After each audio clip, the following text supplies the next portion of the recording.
ನಾಳೆ ಕೊಡಿಸ್ತೀರ ಹಾಗಾದ್ರೆ? ನಾಳೆ ಎಲ್ಲ ಹೋಗ್ಲೆ ಪಂಚಾಯತಿ ಹತ್ರ, ಇವರೆಲ್ಲ ಪಂಚಾಯತಿ ಹತ್ರ ಹೋಗ್ಲೆ.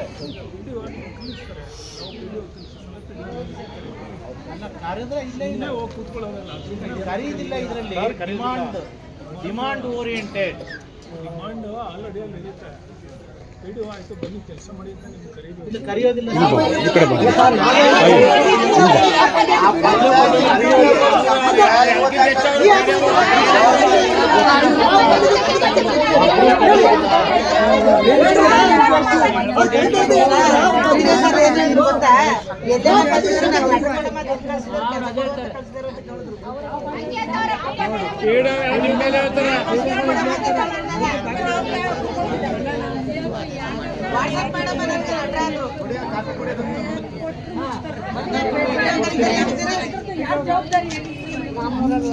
ನೀವು ಮೆಸೇಜ್ ಮಾಡ್ಬೇಕಾರ, ನೀವು ಮಾಡಿ ಮೆಸೇಜ್ ಅವ್ರಿಗೆ.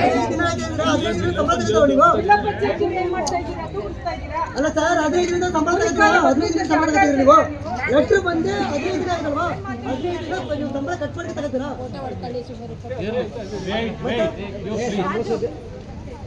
ಈಗ ನಾಳೆ ಮೇಡಮ್ ಬರ್ತಾರೆ, ಇದ್ರ ಬಗ್ಗೆ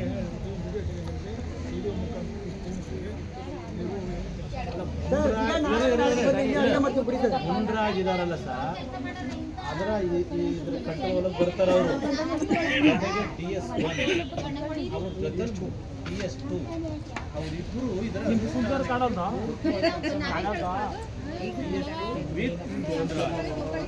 ಪ್ಲೀಸ್ ಮಾತಾಡೋದು ಜಾಸ್ತಿ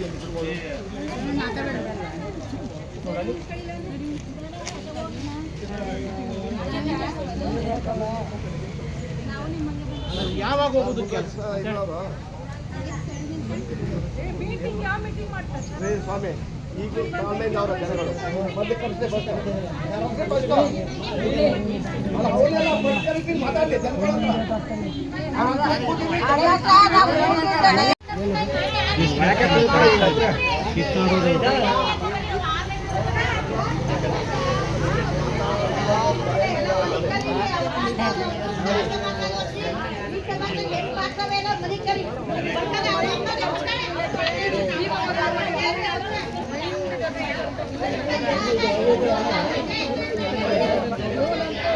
ಹೋಗ್ತೀಯಾ ಸುರೇಂದ್ರ?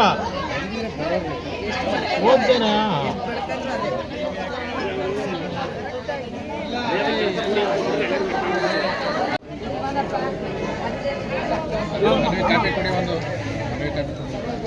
ಮಾತಾಡಿ.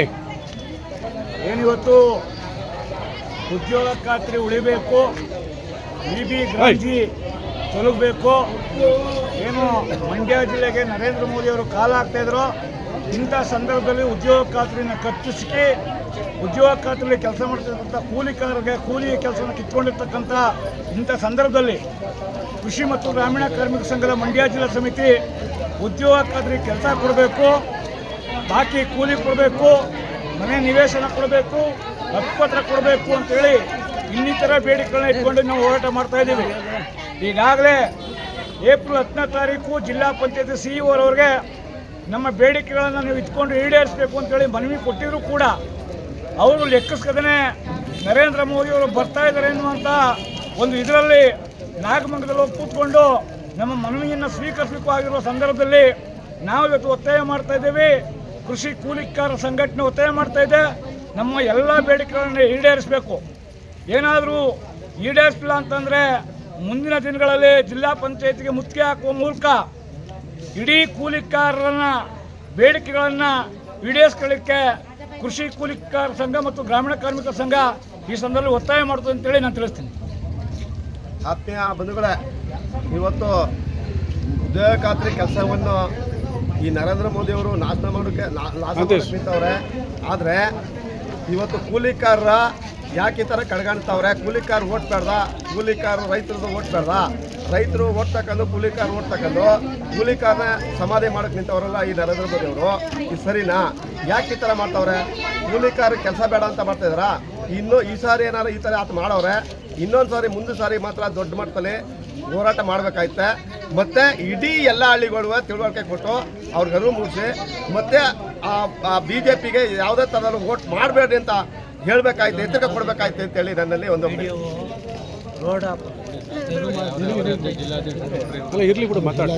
ಮಾತಾಡ್ರೆ ಏನು ಮಂಡ್ಯ ಜಿಲ್ಲೆಯ ಒಂದು ಪ್ರತಿಭಟನೆಯನ್ನು 15ನೇ ತಾರೀಕು ನಮ್ಮ ಜಿಲ್ಲಾ ಸಮಿತಿ 10 ದಿನಗಳ ಮುಂದೆ ಜಿಲ್ಲಾ ಪಂಚಾಯತಿ ಸಿಇಒ ಅವರಿಗೆ ಮನವಿ ಕೊಟ್ಟರೂ ಕೂಡ ನಮಗೆ ಯಾವುದೇ ರೀತಿಯ ಪರಿಣಾಮ ಬೀರದೆ ಕೇಂದ್ರ ಸರ್ಕಾರದ ಮೋದಿಯವರು ಆದಿಚುಂಚನಗಿರಿ ದೇವಸ್ಥಾನಕ್ಕೆ ಉದ್ಘಾಟನೆಗೆ ಬರ್ತಾರೆ ಅಂತಕ್ಕಂಥ ವಿಷಯ ತಿಳಿದ್ರೂ ಕೂಡ ನಮಗೆ ನೀವು ಈ ದಿನ ಮಾಡಬೇಡಿ, ಬೇರೆ ದಿನ ಚೇಂಜ್ ಮಾಡಿ ಅಂತಕ್ಕಂಥ ಅಭಿಪ್ರಾಯವನ್ನು ಸಿಇಒ ಅವರು ನಮ್ಮ ಜಿಲ್ಲಾ ಸಮಿತಿಗೆ ವಿಷಯವನ್ನು ತಲುಪಿಸಿಲ್ಲ. ಆದರೂ ಕೂಡ ನಾವು ಪ್ರತಿಭಟನೆ ಮಾಡ್ತಾಯಿದ್ರು ಕೂಡ ಸಿಇಒ ಅವರು ಆದಿಚುಂಚನಗಿರಿ ಕೂಡ DOSನ್ನು ಕಳಿಸ್ತೀನಿ, ನಿಮ್ಮ ಏನು ಬೇಡಿಕೆಗಳಿದ್ದಾವೆ ಅವನ್ನು ತಿಳಿಸಿ ಅದರ ಮೇಲೆ ನಾನು ಪೂರ್ವಭಾವಿ ಸಭೆಯನ್ನು ಕರಿತೀನಿ ಅಂತಕ್ಕಂಥ ವಿಷಯವನ್ನು ಹೇಳಿದ್ರು ಕೂಡ ಈ ಜಿಲ್ಲಾ ಪಂಚಾಯತಿಯ ಎಲ್ಲ ಅಧಿಕಾರಿಗಳು ಯಾವ ರೀತಿಯ ಕಾರ್ಯಚಟುವಟಿಕೆಗಳನ್ನು ಮಾಡ್ತಾ ಇಲ್ಲ. 5 ಗಂಟೆ ಆದರೂ ಕೂಡ CPO ಅಂತಕ್ಕಂಥ ಅಧಿಕಾರಿ ಬಂದು ಸರಿಯಾಗಿ ನಮಗೆ ಉತ್ತರವನ್ನು ನೀಡ್ತಾ ಇಲ್ಲ. ಇವಾಗ ಇನ್ನು ಮುಂದಿನ ದಿನಗಳಲ್ಲಿ ಈ ರೀತಿಯನ್ನು ಮಾಡಿದ್ರೆ ಅತಿ ಹೆಚ್ಚಿನ ಸಂಖ್ಯೆಯಲ್ಲಿ ಕೂಲಿಕಾರರು ಬಂದು ಜಿಲ್ಲಾ ಪಂಚಾಯತಿ ಬೀಗವನ್ನು ಹಾಕ್ತೀವಿ ಅಂತಕ್ಕಂಥ ವಿಷಯವನ್ನು ನಮ್ಮ ಜಿಲ್ಲಾ ಸಮಿತಿ ಹೇಳುತ್ತೆ.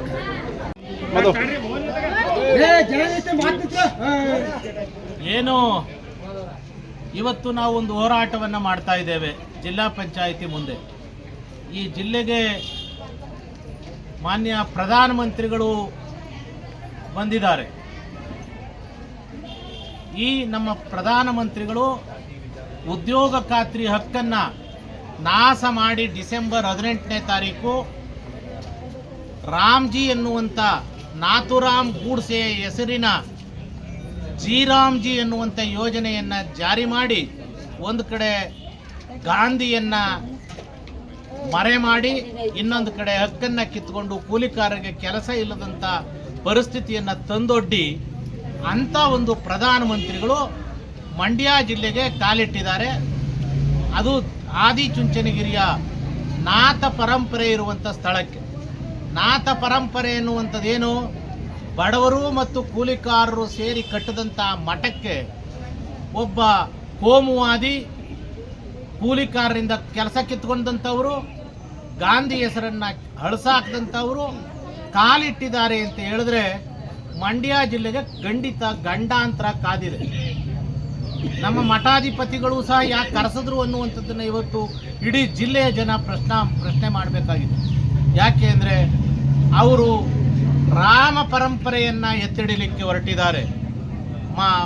ಸನ್ಮಾನ್ಯ ಪ್ರಧಾನಮಂತ್ರಿಗಳು ನಾಥ ಪರಂಪರೆಯನ್ನು ನಾಶ ಮಾಡಲಿಕ್ಕೆ ಇರುವಂಥ, ರಾಮ ಪರಂಪರೆಯನ್ನು ರಕ್ಷಣೆ ಮಾಡಲಿಕ್ಕೆ ಹೊರಟಿರುವಂಥ ಇಂಥ ಒಂದು ಪ್ರಧಾನಮಂತ್ರಿಗಳನ್ನು ಇಲ್ಲಿಗೆ ಕರೆಸಬೇಕಿತ್ತ, ಕೂಲಿಕಾರರಿಗೆ ಕೆಲಸ ನಿರಾಕರಣೆ ಮಾಡಿದಂಥವ್ರನ್ನ ಕರೆಸಬೇಕಿತ್ತ. ಅದಲ್ಲದೆ ಈ ವಿಷಯಕ್ಕಾಗಿ ಕುಮಾರಸ್ವಾಮಿಯವರು ನಮ್ಮ ಸಂಸದರಾಗಿ ಡೆಲ್ಲಿಯ ಹೌಸ್ನೊಳಗಡೆ ಅವರು ಕೈ ಎತ್ತೋದ್ರ ಮೂಲಕ ಈ ಉದ್ಯೋಗ ಖಾತ್ರಿ ಕಾಯ್ದೆಗೆ ವಿರುದ್ಧವಾಗಿ ಮತವನ್ನು ಚಲಾಯಿಸೋದ್ರ ಮೂಲಕ ಅವರು ದೊಡ್ಡ ದ್ರೋಹವನ್ನು ಅವರೂ ಸೇರಿಕೊಂಡು ಮಾಡಿರುವಂಥದ್ರಿಂದ ನಾವಿವತ್ತು ಈ ಹೋರಾಟ ಮಾಡ್ತಾ ಇರುವಂಥ ಈ ಸಂದರ್ಭದಲ್ಲಿ ಇದನ್ನು ಖಂಡಿಸ್ತಾ ಇವತ್ತು ಜಿಲ್ಲಾ ಪಂಚಾಯಿತಿಯಿಂದ ಇವತ್ತೇ ಕೆಲಸ ಕೊಡಬೇಕು, 1 ತಿಂಗಳಲ್ಲೇ ಕೆಲಸವನ್ನು ಕೊಡಬೇಕು ಅಂತ ಹೇಳಿ ಡೆಲ್ಲಿಯಿಂದ ಬಂದಿದೆ.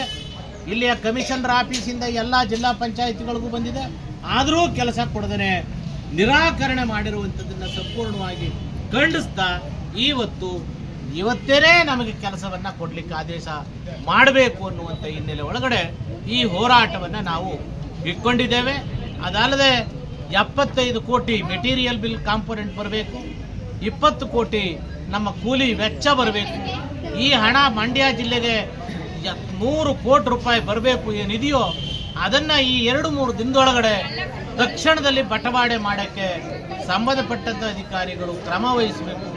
ಅದರ ಜೊತೆಗೆ ನಿರುದ್ಯೋಗ ಭತ್ಯೆಯನ್ನು ಹೋದ ವರ್ಷ ಇದೇ ನಮ್ಮ CEO ಅವರು 25ರಲ್ಲಿ 100 ದಿನದ ಕೆಲಸವನ್ನು ಕೊಡ್ತೇನೆ ಅಂತ ಹೇಳಿ ಸಂಪೂರ್ಣವಾಗಿ ಕೆಲಸ ಕೊಡದೇ ನಿರಾಕರಣೆ ಮಾಡಿ ಮೋಸ ಮಾಡಿದ್ದಾರೆ. ಹಾಗಾಗಿ 100 ದಿನದ ಕೆಲಸ ಕೊಡದೇ ಇರುವವರಿಗೆ ನಿರುದ್ಯೋಗ ಭತ್ಯೆಯನ್ನು ಕೊಡಬೇಕು ಅಂತ ಒತ್ತಾಯ ಇಟ್ಟುಕೊಂಡು ಈ ಹೋರಾಟ ನಡೀತದೆ.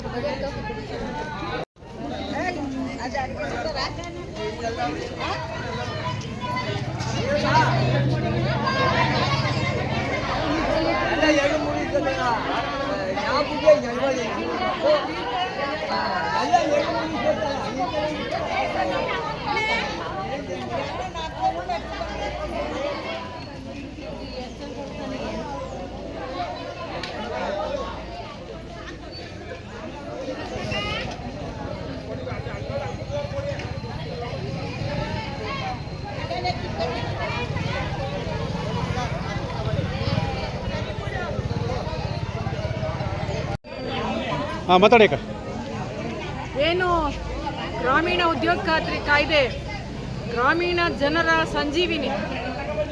ಗ್ರಾಮೀಣ ಜನರ ವಲಸೆಯನ್ನು ತಡೆಗಟ್ಟಲಿಕ್ಕೆ, ಹಸಿವನ್ನು ನೀಗಿಸಲಿಕ್ಕೆ ಭಾರಿ ಕ್ರಾಂತಿಕಾರಿ ಹೆಜ್ಜೆಯಾಗಿ ಬಂದಂಥ 2005ರ ಮಹಾತ್ಮ ಗಾಂಧಿ ಗ್ರಾಮೀಣ ಉದ್ಯೋಗ ಖಾತ್ರಿ ಕಾಯ್ದೆಯನ್ನು ಕತ್ತಿ ಹಿಸುಕಿ ಸಾಯಿಸುವ ಪ್ರಯತ್ನ ಮಾಡಿದಂಥ ನರೇಂದ್ರ ಮೋದಿಯವರು ಇವತ್ತು ನಮ್ಮ ಜಿಲ್ಲೆಗೆ ಕಾಲಿಟ್ಟಿದ್ದಾರೆ. ಅವರು ನಾಥ ಪರಂಪರೆ ಇರುವ ಆದಿಚುಂಚನಗಿರಿಗೆ ಬಂದಿದ್ದಾರೆ. ಇಲ್ಲಿ ಕೂಲಿಕಾರರು ಬಿಸಿಲಲ್ಲಿ ಹೊಟ್ಟೆಗೆ ಊಟ ಇಲ್ಲದೇ ನಮ್ಮ ಕೂಲಿಯ ಪ್ರಶ್ನೆ, ಕೆಲಸ ಕೊಡಿ, ಕೂಲಿ ಕೊಡಿ ಅಂತೇಳಿ ಹೋರಾಟ ಮಾಡ್ತಾ ಇದೆ. ಗ್ರಾಮೀಣ ಕೂಲಿಕಾರರ ಸಂಘದ ಹೋರಾಟಕ್ಕೆ CITಯು ಕೂಡ ಭಾಳ ಹೆಗಲು ಕೊಟ್ಟು ಬೆಂಬಲ ಕೊಟ್ಟು ಹೋರಾಟಕ್ಕೆ ಬೆಂಬಲವನ್ನು ಮಾಡಿದೆ. ಭಾಳ ಮುಖ್ಯವಾಗಿ ಇಲ್ಲಿ ಇರ್ತಕ್ಕಂಥ ಪ್ರಶ್ನೆ ಏನಪ್ಪ ಅಂತ ಹೇಳಿದ್ರೆ, ಉದ್ಯೋಗ ಖಾತ್ರಿ ಕೆಲಸಕ್ಕೆ ಏನು ಹಿಂದೆ ಬಾಕಿ ಕೂಲಿ ಉಳಿಸ್ಕೊಂಡಿದ್ದಾರೆ ಅದನ್ನು ತಕ್ಷಣ 100 ಕೋಟಿ ರೂಪಾಯಿ ಬಿಡುಗಡೆ ಮಾಡಬೇಕನ್ನೋ ಸಾಮಗ್ರಿ ವೆಚ್ಚ ಮತ್ತು ಕೂಲಿ ವೆಚ್ಚ ಎರಡೂ. ಮತ್ತು ಈ ಏನು ಬಜೆಟ್ ಫೆಬ್ರವರಿ 1ನೇ ತಾರೀಕು ಮಂಡನೆ ಮಾಡಿದ್ದಾರೆ, ಆ ಪ್ರಕಾರ 30,000 ಕೋಟಿ ಉದ್ಯೋಗ ಖಾತ್ರಿ ಬಾಕಿ ಕೊಡ್ತೀವಿ ಅಂತ, ಅದು ಇನ್ನೂ ಕೊಟ್ಟಿಲ್ಲ. ಈಗ ಇಲ್ಲಿ ಸರ್ಕ್ಯುಲರ್ ಇದೆ, ಸರ್ಕ್ಯುಲರ್ ಪ್ರಕಾರ ಕೆಲಸ ಕೊಡಬೇಕು ಅಂತಿದೆ, ಆದರೆ ಜಿಲ್ಲಾ ಪಂಚಾಯತ್ ನಿದ್ದೆ ಮಾಡ್ತಾ ಇದೆ. ಇಲ್ಲಿ ಬಡವರ ಹಸಿವಿನ ಪ್ರಶ್ನೆ, ಬಡವರ ಕೂಲಿಕಾರರ ದುಡಿಮೆಯ ಪ್ರಶ್ನೆ ಇಲ್ಲಿ ಮುಖ್ಯ ಆಗಿಲ್ಲ. CO ಅವರಿಗೆ ನಾವು ಪ್ರಶ್ನೆ ಮಾಡ್ತಾ ಇದ್ದೀವಿ, ತಕ್ಷಣದಲ್ಲಿ ಕೆಲಸ ಕೊಡಬೇಕು. ನಾಳೆಯಿಂದನೇ ಎಲ್ಲ ಪಂಚಾಯಿತಿಯಲ್ಲಿ ಕೆಲಸವನ್ನು ಸೃಜನೆ ಮಾಡಬೇಕು, ಮಾನವ ದಿನಗಳನ್ನ ಸೃಷ್ಟಿ ಮಾಡಬೇಕು. ಈಗಾಗಲೇ ಕೆಲಸ ಕೇಳಿ ಅರ್ಜಿ ಹಾಕಿದ್ದಾರೆ, ಅವ್ರಿಗೆ ತಕ್ಷಣದಲ್ಲಿ ಕೆಲಸ ಕೊಡಲಿಕ್ಕೆ ಮುಂದಾಗಬೇಕಿಲ್ಲ ಅಂದರೆ ಭಾರಿ ದೊಡ್ಡ ಹೋರಾಟಕ್ಕೆ ದಾರಿಯಾಗುತ್ತೆ. ಅದಕ್ಕೆ ಅವಕಾಶ ಮಾಡಿಕೊಡ್ಬಾರ್ದು ಅಂತೇಳಿ CO ಅವ್ರಿಗೆ ಈ ಮೂಲಕ ಎಚ್ಚರಿಕೆಯನ್ನು ಕೊಡ್ತೇವೆ. ಮತ್ತು ಗ್ರಾಮೀಣ ಕೂಲಿ ಕಾರ್ಮಿಕರ ಕರ್ನಾಟಕ ಪ್ರಾಂತ ಕೂಲಿಕಾರ ಸಂಘ ಜೊತೆ CITಯು ನಿಲ್ಲುತ್ತೆ. ಇದು ದುಡಿಯುವ ಜನರನ್ನು ನಿರ್ಲಕ್ಷ್ಯ ಮಾಡಿದ್ರೆ ನಾವು ಸಹಿಸೋದಿಲ್ಲ ಅನ್ನುವಂಥ ಎಚ್ಚರಿಕೆಯನ್ನು ಕೊಡ್ತೇವೆ. ಯಾಕಂದರೆ ಇವತ್ತು ಪ್ರತಿ ಜೀವನ ನಡೆಸೋದು ಕಷ್ಟ ಆಗಿದೆ. ಎಲ್ಲ ಬೆಲೆ ಏರಿಕೆ, ಯುದ್ಧದಿಂದ ಹಲವಾರು ನಷ್ಟಗಳಾಗ್ತಾ ಇದೆ.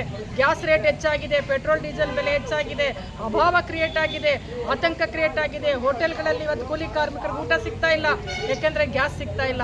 ಇವತ್ತು ಮನೆ ಬಳಕೆ ಗ್ಯಾಸ್ಗಳಿಗೆ ತಿಂಗಳಾದ್ರೂ ಅವರಿಗೆ ಗ್ಯಾಸ್ ಸಪ್ಲೈ ಆಗ್ತಾ ಇಲ್ಲ. ಈ ಎಲ್ಲ ಪ್ರಶ್ನೆಗಳಿದೆ. ಅದರ ಜೊತೆಗೆ ಗ್ರಾಮೀಣ ಜನರಿಗೆ ಉದ್ಯೋಗ ಕೊಡದೇನೆ, ಅವರಿಗೆ ಕೂಲಿ ಕೊಡದೇನೆ ಈ ರೀತಿ ಸತಾಯಿಸ್ತಕ್ಕಂಥ ಗ್ರಾಮೀಣ ಕೂಲಿ ಕಾರ್ಮಿಕರ ವಿರುದ್ಧ ಇರುವ ಧೋರಣೆಯನ್ನು ನಾವು ಅತಿ ಉಗ್ರವಾಗಿ ಖಂಡನೆ ಮಾಡ್ತೇವೆ. ತಕ್ಷಣ ಕೆಲಸ ಕೊಡಬೇಕು ಅಂತೇಳಿ CITಯು ಆಗ್ರಹ ಮಾಡುತ್ತೆ.